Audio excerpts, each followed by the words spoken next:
Hello and welcome to This Date in History, also known as TDH.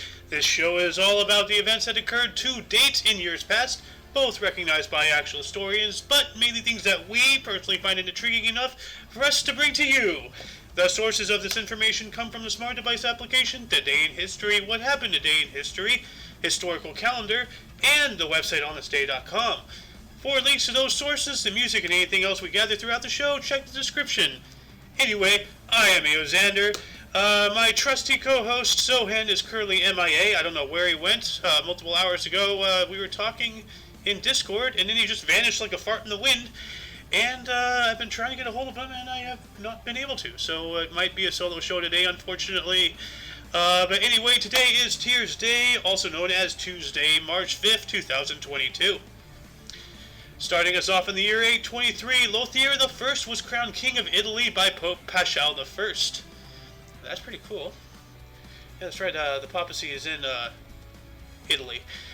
Jumping up into 919, the second Fatimid invasion of Egypt began with when the Fatimid heir apparent Al-Qaim bi Amar Allah set out from Raqada at the head of his army. Moving on up to the first millennium AD in 1081, Alexios I Komnenos was crowned King Byzantine Emperor at Constantinople, bringing the Komnenian dynasty to full power. So that sounds like it was around before that, but so he was a good leader. Jumping on up about 150-ish years, give or take, 1242, during the battle on the ice of Lake Peipus, Russian forces, led by Alexander Nevsky, rebuffed an invasion attempt by the Teutonic Knights. Wow. They were all the way out in Russia. Well, I think the Teutonic Knights originated in Prussia? Let me look that up here. Where did the Teutonic Knights come from? Oh, Israel. Huh. Okay, specifically Acre. Alright. Well, that's a bit of a stretch from Israel to Russia, okay.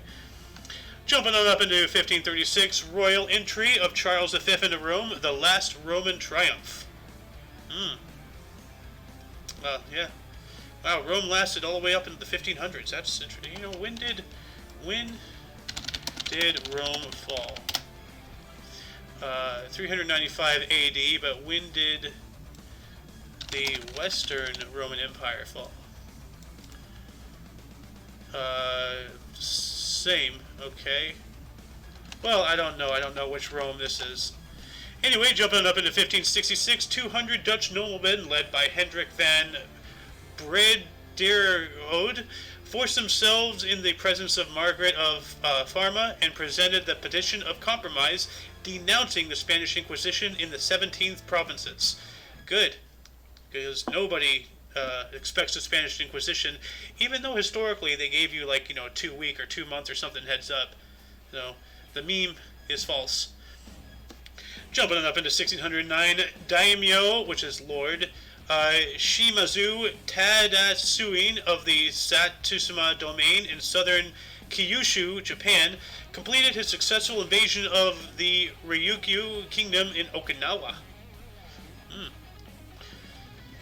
5 years after that, in 1614, in Virginia, Native American Pocahontas married English colonist John Rolfe. Now remember, Pocahontas was, 11 or something? She was a kid. So, yeah. Disney's been doing their thing. That's finally become apparent in Florida recently for quite some time, Moving on up in 1792, United States President... Actually, no. I skipped one here. In 1629, the Mayflower set sail from Plymouth, Massachusetts, on a return trip to England. Alright. Why would they go back? I thought they were all well, I guess to reuse the ship. So that makes sense.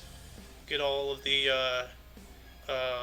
they weren't Quakers. Were they Quakers? I thought they were Presbyterians or something? I don't know. They were trying to run away from, religious, I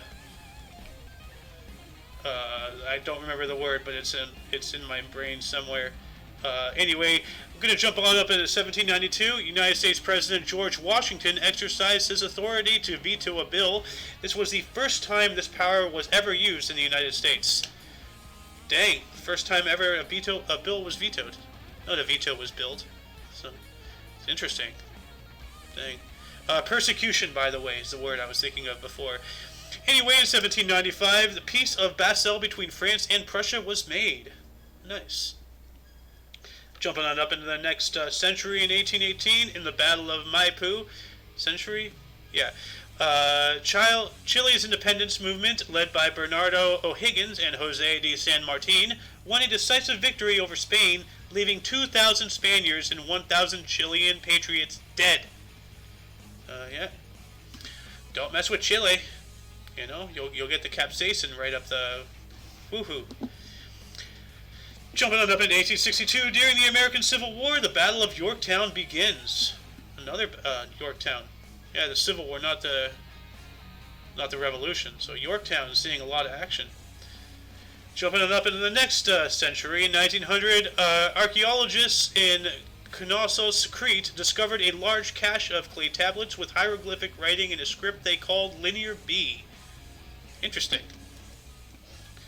2 years later, in 1902, a sandbox collapsed at Ibrox Park, which is now Ibrox Stadium, in Glasgow, Scotland, which led to the deaths of 25 and the injuries of more than 500 supporters during an International Association football match between Scotland and England.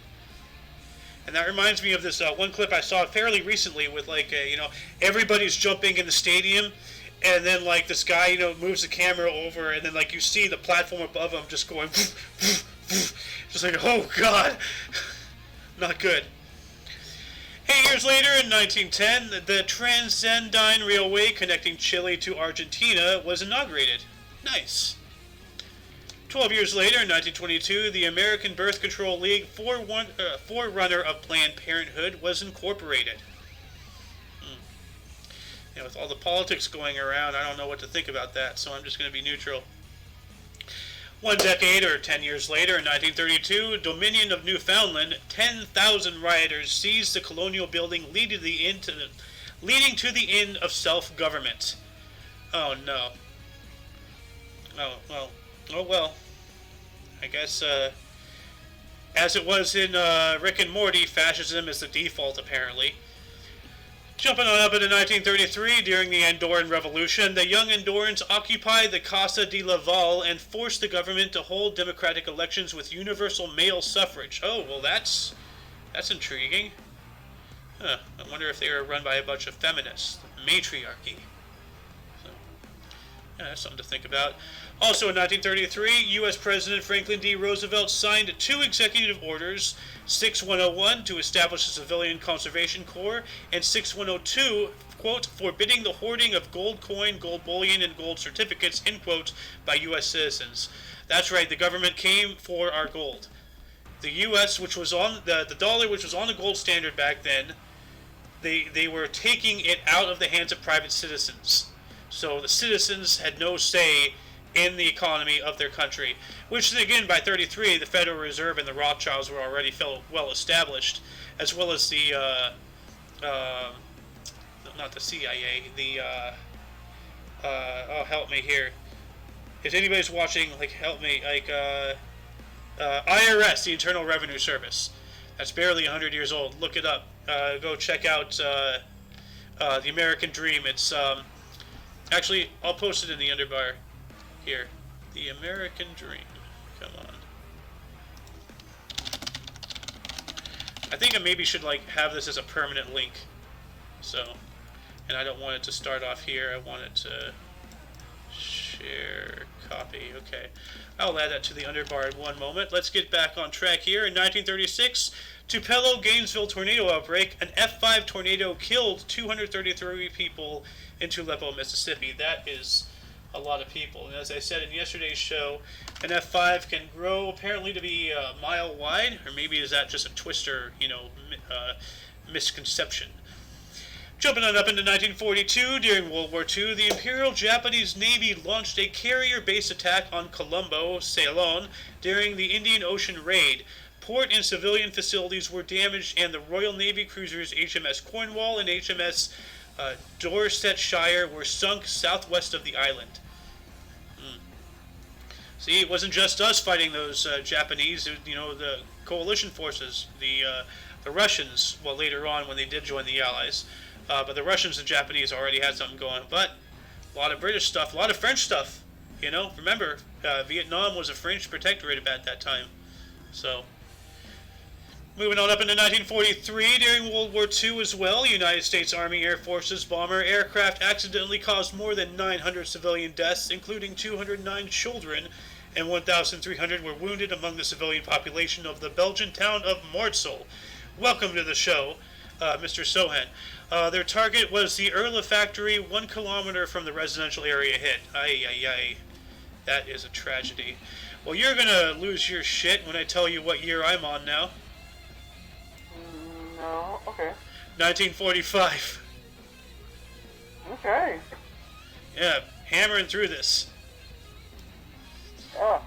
Also, in the 1945 Cold War, Yugoslavia leader Josip Broz Tito signed an agreement with the Soviet Union allowing temporary entry of Soviet troops into Yugoslavia territory.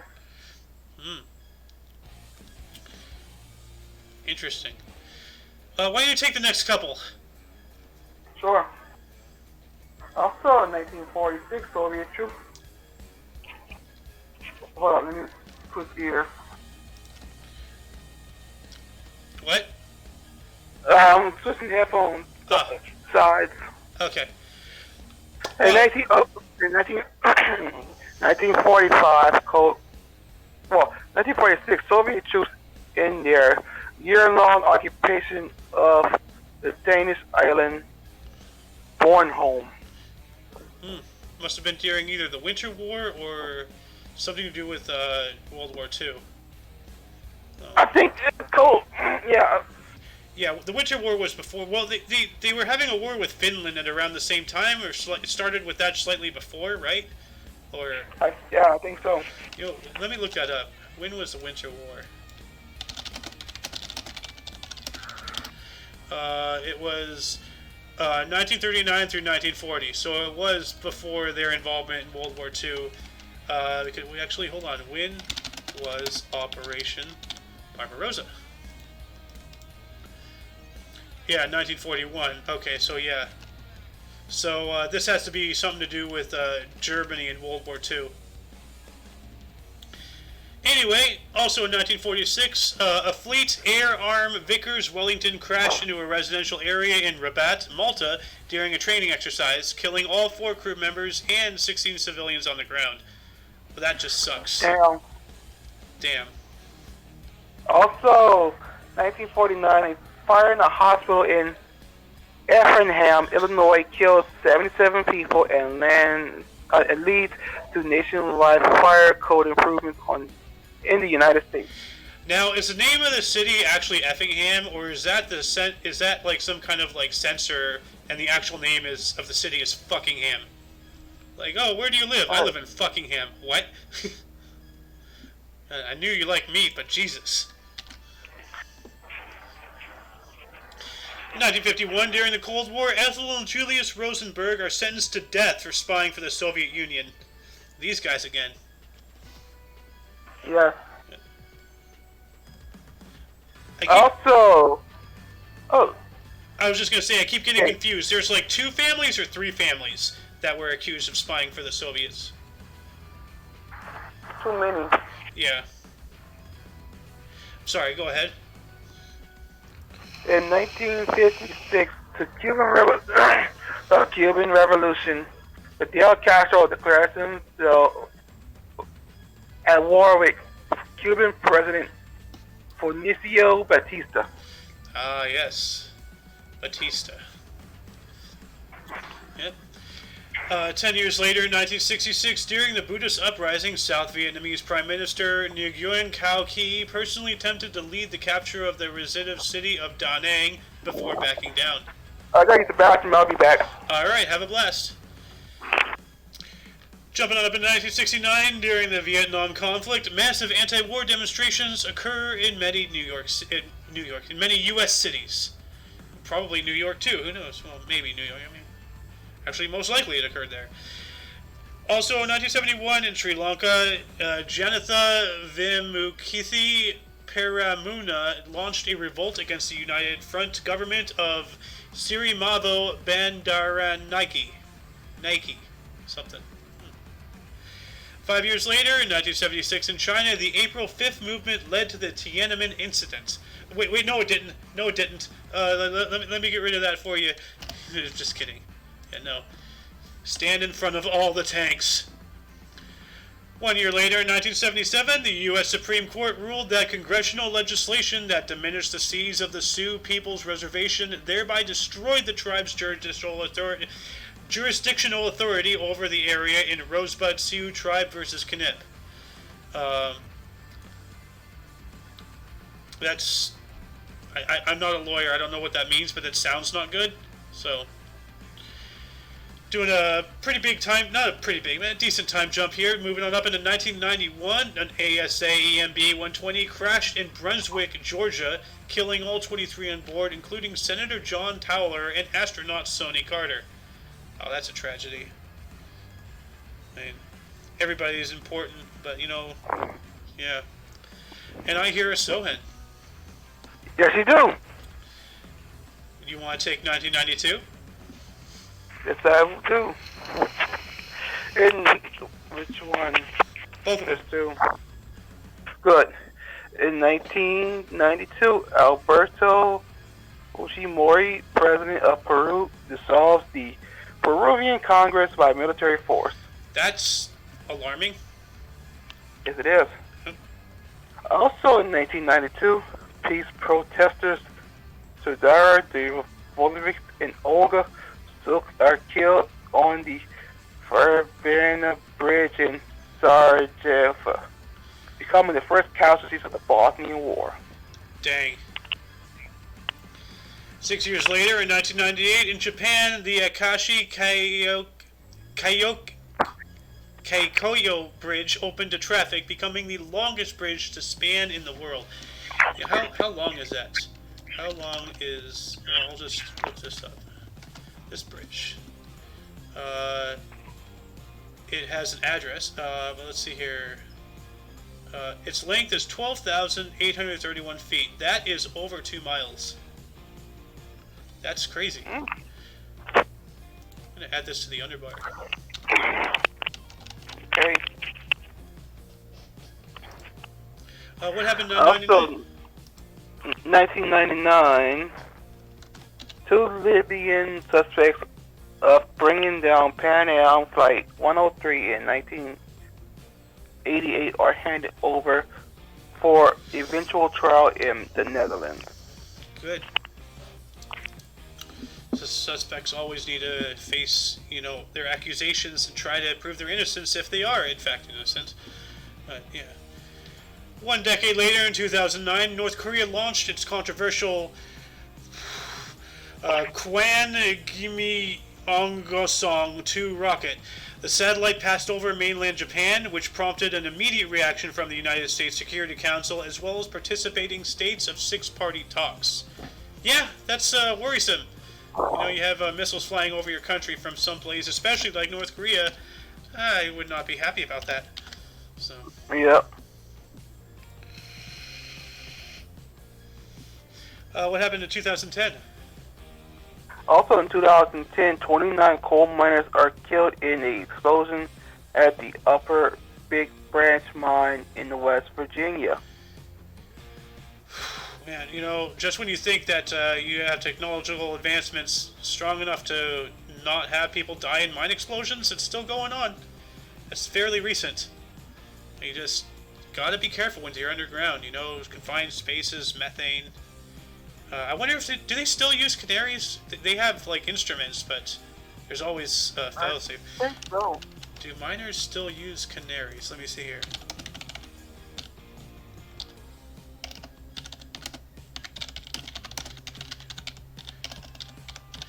I almost spelled miners wrong. Yeah. Today, animals have been replaced by digital CO detectors that warn miners of dangers. Use of canaries in coal mines ended in 1986. However, you may still hear people use the phrase canary in a coal mine today. It is an idiom that describes something that may be a warning sign of trouble or danger to come. Yep. Why don't you take this last one here? Oh, well, in 2021, Nguyen Van Phuc took office as president of Vietnam after dismissing the title of prime minister. President, huh? Interesting. Yes, Presidente. El Presidente. Well, I know you weren't here for that long, but any articles spark your attention today?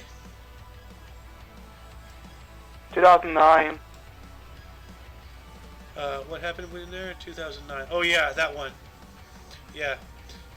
I'm gonna have to say, where'd it go? Oh man, I can't. Oh yeah, well, 1933, when Roosevelt basically like outlawed private citizens from owning gold, more or less, and then there was something that was the first, and I can't remember what it was, but I'll find it again later on. Anyway, let's get into births and deaths here. Why don't you start us off then? In 1170, Isabella of Anhalt. 1472, we have Bianca Maria Sforza, the Italian wife of Maximilian I, Holy Roman Emperor. 1726, Benjamin Harrison V, American politician, planner, and merchant. Hold up, I'll be right back. All right. While he's being right back, I'm just gonna ponder how good was his planting to be notarized for that? Like, he was a planter. You can plant, anybody can plant trees, but like, was he like Tommy Green Thumb or something? You know. Anyway, 1761, Sybil Ludington was born on this date. She was an American heroine of the American Revolutionary War, which I don't know, with how things are political these days. Like, I don't know if that's actually true.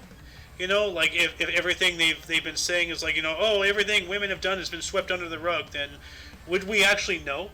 If everything was swept under the rug and undocumented, how would we find out? You know? So is this real? Or is this like more libtard, feminist, SJW propaganda, history mingling? You know? I don't know. But until it's disproven, I'm going to have it up here. So... Anyway, jumping on up into 1729, we have Sir Thomas Hardy, 1st Baronet, an English admiral. 1822, we have Emile Lewis, it's supposed to be Lewis. So, Emile Louis Victor de Lavaille, a Belgian economist. 1834, Prentice Mulford, an American humorist and author. And I assume a humorist is like an old-timey version of a comedian. What is a humorist? A humorist or humorist is an intellectual who uses humor or wit in writing or public speaking, but is not an artist who seeks only to elicit laughs. Humorists are distinct from comedians who are show business entertainers whose business is to make audience laugh. Alright, so I guess I'm a humorist. So, I did not know. 1835, we have Václav Havel, a Czech pope, writer, journalist, dramatist, and theater critic. 1837, Algernon Charles Swinburne was born on this date. He was an English poet, playwright, novelist, and critic. And then in 1839, we have Robert Smalls, a black U.S. citizen, ship pilot, sea captain, and politician. And I wonder if he was that guy who stole that boat during the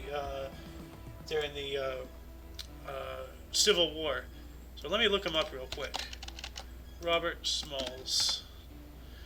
Then again, I think the guy who stole the boat was a slave escaping. He born into slavery in Beaufort. Oh, okay, this looks like the guy. He freed himself, his crew, and their families during the American Civil War by commandeering a Confederate transport ship, the CSS Planter, in Charleston Harbor on May 13, 1862, and sailing it from Confederate-controlled waters of the harbor to the U.S. blockade that surrounded it. I was right. Wow, I'm actually learning a thing or two by studying history. What a thought. I hear a Sohen. Yes, you do. Who was born today in 1848? Who was born in 1848? Yep. And before you continue on with that, we just talked about Robert Smalls. He was that guy who was born into slavery, and he stole a Confederate boat during the war and drove it up to the Union. Remember that guy? Oh, yeah. Yeah, he was born today in 1839. Oh, cool. In 1848, Ulrich Willy, Swiss Army General. Like the knife? Yeah, like I'm wondering, like Swiss Army General knife. Images. I wonder if there's like a cartoon. No, I was hoping that they have like a Swiss Army General with like all these like devices sticking out of him. Like... He's like a Swiss Army man. Swiss Army man, dude. There's a movie called Swiss Army Man. Dude, that's a new like a GI Joe idea right there. Let's have the Swiss Army man. In 1858, we have Washington Atlee Burp, a Canadian businessman who founded Burp Seeds. Interesting. Or Burpay, or however you pronounce that name. Mm-hmm. Oh, Burpee. Also, 1880, Eric Kohlberg, Swedish Army officer, diplomat, shooter, fencer, and modern pentathlete. Also in 1880, we have Wilhelm Karlberg, a Swedish Army officer and shooter. Clearly, these two are twins. I wonder. Yeah, but like you want to talk about getting overshadowed by your sibling. You're both officers, you're both shooters, but he's also a diplomat, a fencer, and a modern pentathlete. Come on, rookie numbers, pump them up. Yep. 60 with both. Also, 1882. 1882, Natalia Silverdoff, second wife of Leon Trotsky.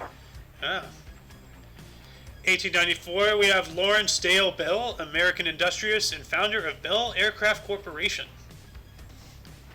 Yeah. 1901, Chester Bowles, U.S. diplomat and ambassador. I thought it was pronounced Bowles. Actually, I guess the E would become first. Never mind. So you're right, Bowles. Man. Your correct pronunciation killed my joke. Damn you. Also in 1901, we have Doggy Jillian, a U.S. football, basketball, and baseball player and coach. I wonder if he was a coach for basketball and football as well, or just baseball. So. I wonder if he was a good doggy. Yeah. Also, 1908, Betty Davis, U.S. actress. She's got Betty Davis eyes. 1909, we have Albert R. Broccoli, a U.S. film producer who co-founded Eon Productions. Here we go, another vegetable person. Remember, like we kept having like these people with these vegetable last names. Like yes, we did. Like John Tomato and Charles Adam Cabbage or something. Now we have broccoli. Definitely carrot. I'm sorry? Now we need a carrot. Yes, we do need a carrot. We have Carrot Top. We already have one. Okay. Wait, for real? Yeah, Carrot Top. The comedian. Okay. Yeah. Cool. I mean, I guess he'd be considered a vegetable person. His comedy always puts me into a coma. So. In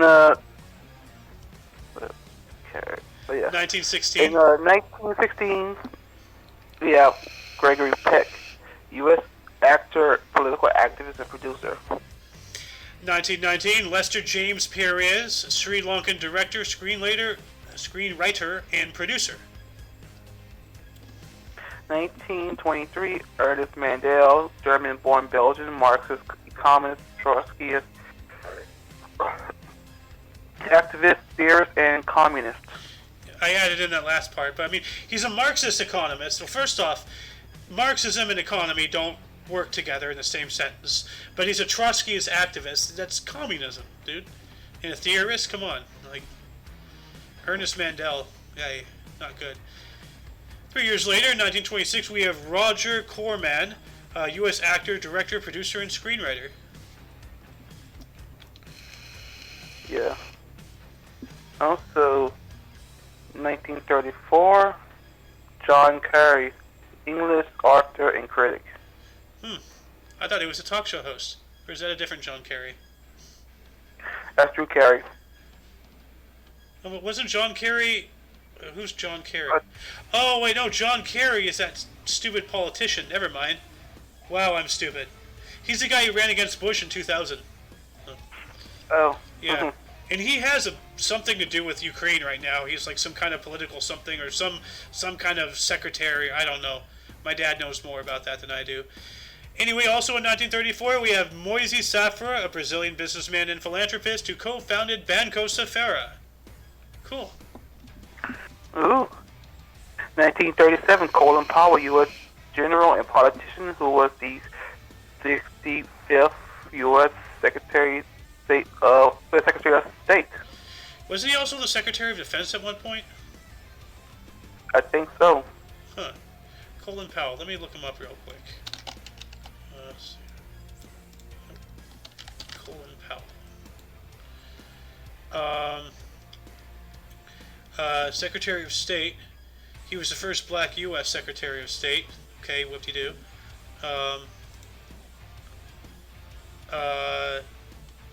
Let's see here.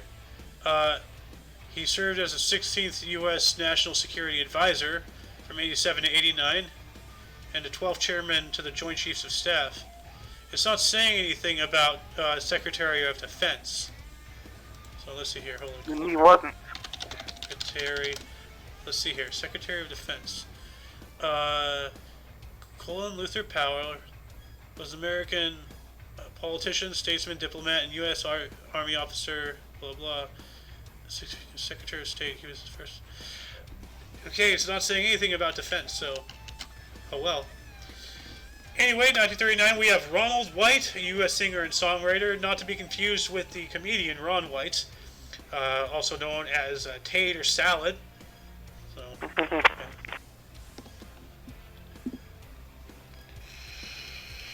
Also, in 1951, Dean Kamen, U.S. inventor and businessman who founded Segway Inc. And that makes me wonder, like, did the inventor of the Segway die on one? In 2009, he bought Segway Inc., maker of the Segway personal transport system. Yeah. So no, it wasn't him, but it was the guy who bought Segway. And then he fell off a cliff. What year was that? 2010. Wow. That's before Pokemon Go. He doesn't even have an excuse. Anyway, in 1962, we have Kirshan Ilyumzhinov, a Russian businessman and politician who is the first president of Kalmykia.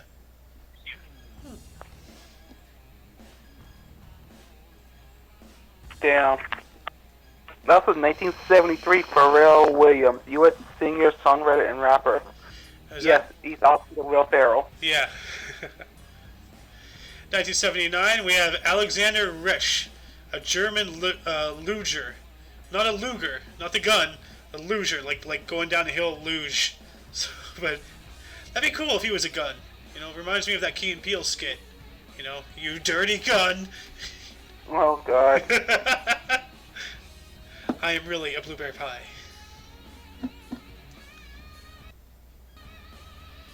Why don't you close this off here in verse?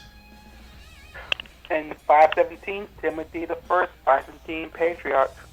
I said finishing verse, but 1988, the last verse here, we have Christopher Papamichalopoulos, a Cypriot skier.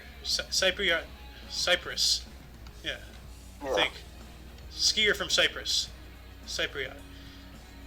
And then someone already did the first death. And then in 582, we have Itu Shilius, another Byzantine patriarch. In 828, Nike Foros, Byzantine patriarch. It's the day of the deaths of the patriarchs. You know, Yes. well, feminism is way late. You know, the death of the patriarchy is right there. Anyway, jumping on up into 1325, we have Ralph D. Mortimer, the first Baron Mortimer, and Earl of Gloucester. Yep. Also, 1431, Bernard I, Margrave of Baden and Baden. Now, what is a Margrave? Margrave was originally the medieval title for the military commander assigned to maintain the defense of one of the border provinces of the Holy Roman Empire or of a kingdom. And what the heck is Baden-Baden? So, I think Baden-Baden is like a city or something, because he was, well, Baden-Baden is a spa town in southwestern Germany's Black Forest near the border with France. So, alright, so he was a protector of a spa town. Cool. I want to protect a spa. Sounds like a hell of a job. Also, 1709, Roger de Five, French painter, engraver, art critic, and diplomat. 1723, we have Johann Bernhard Fischer von Erlach, an Austrian architect, sculptor, and historian. Okay. 1794, Mary Jean Hérault de Séquelles, French judge and politician. 5 years later, 1799, Johann Christoph Gatterer was born on the States. He was a German historian. And I wonder if he was a Gatling gun operator, Gatler, just... No. That wouldn't... yeah. Actually, that wouldn't make it to the Civil War. No, it was, wasn't it before the Civil War? They used it, they had it during the wars against the Native Americans we had. Actually, if I remember correctly, Custer's last stand, they actually did not bring their Gatling gun with them, and that's why they fell. Had they brought their armaments with them, then the outcome probably would have been different. So, but, yeah. Anyway, who was born today in 1900? 1900, Osman Nero Pasa, Ottoman Field Marshal and the hero of the Siege of Planiva in 1877. 1904, we have Francis Power Cobb, Irish writer. Power cob. Is that when you put a corn on the cob on a power drill and just eat it that way? That's a great way to destroy your teeth. So. Yeah. Also, 1904, Francis... Oh, no, never mind. 1933, Hilmaja Melvin, Finnish mathematician and functional theorist. Now, what is a functional theorist? Structural functionalism, or simply functionalism, is a framework for building theory that sees society as a complex system whose parts work together to promote solidarity and stability. Well, I found another word for myself. I'm also a functional theorist, as well as a, what was it? Humorist? Yeah, humorist. 1935, we have Emil Mlynarski, Polish conductor, violinist, composer, and pedagogue. Which a pedagogue is a fancy word for teacher. So, for those of you who do not know. 1948, Abby Aldrich Rockefeller, U.S. socialite and philanthropist. Boo, Rockefeller, boo. Boo the Rockefeller. But, yay to this guy, 1964, Douglas MacArthur, one of the best military commanders the U.S. and the world has ever seen. One of the best. 1975, Chiang Kai-shek, Chinese general and politician who was the first president of the Republic of China. Yep. 1976, Howard Hughes, U.S. pilot, engineer, and director. He's the guy who made the Spruce Goose, right? You know that... that guy who went crazy? Yeah. Yes. Also, 1987, Manly Wade Wellman, U.S. writer. Yeah. Sounds like a manly man. 1989, we have Karel Zeman, a Czech director, artist, production designer, and animator. 1991, Sonny Carter, U.S. soccer player, physician, and astronaut. Also in 1991, William Sidney died on the States. He was the first Viscount de Lisle. Yes. Also, 1992, Sam Walton, U.S. businessman who founded Walmart and Sam's Club. Boo Walmart. Boo Sam's Club. Boo. Why don't you take this next one here? You get a good one. 1994, Kurt Cobain, U.S. singer-songwriter and guitarist. Yes, he was from Nirvana. Yeah. And by good one, I didn't mean that it's good that he's dead. I mean he's a good guy. It's a good thing. Well, that's not. You know what I mean. Kurt Cobain, you will be missed. But, yeah. You were a prodigy. 2002, we have Kim Wam-gyeon, a North Korean composer and politician. Wasn't he Kim Jong-un's uncle or something? Is he the guy who got assassinated? No. Oh. That's Kim Un-nan. 2008, Charlton Heston, U.S. actor, director, and political activist. Yeah, of the NRA. NRA. Which I haven't heard much about the NRA in a while. The left hasn't really attacked them, to my knowledge. And again, I'm not paying attention to this crap. They attacked their own selves, so pretty much. Yeah. 2012, Jim Marshall died on the States. He was an English businessman who founded Marshall Amplification. 2014, Peter Magidson, U.S. novelist, short story writer, and editor who co-founded the Paris Review. Also in 2014, this is a really sad one. John Panette, U.S. comedy legend. Yeah. You know what has gluten in it? Everything! You want to get gluten-free, go to the gun store. Bullets don't have gluten. Look for the guy with the gun in his mouth. He's gluten-free.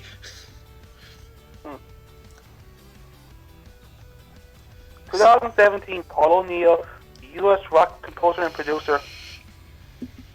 And 2021, Paul Ritter, an English actor. Name's a little familiar, but I'm not going to look it up. Unless you know where he's from, or what he's done. No. No. Alright, well, that concludes the show. Once again, check the description, the underbar, for any links that you may be interested in, which also include... Soin TV on Twitch. Yeah, give him a look-see. He plays mostly, Dead by Daylight, right? Yeah.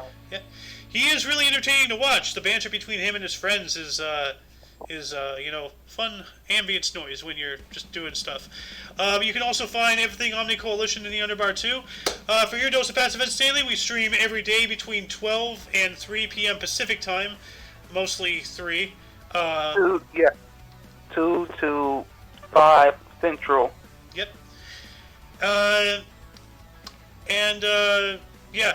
For all of you and all of us, I am Aoxander. I am Luck. And you are you. Don't forget to look right and left at every intersection, rate 5 thumbs, and subscribe until you see us tomorrow. Toodles.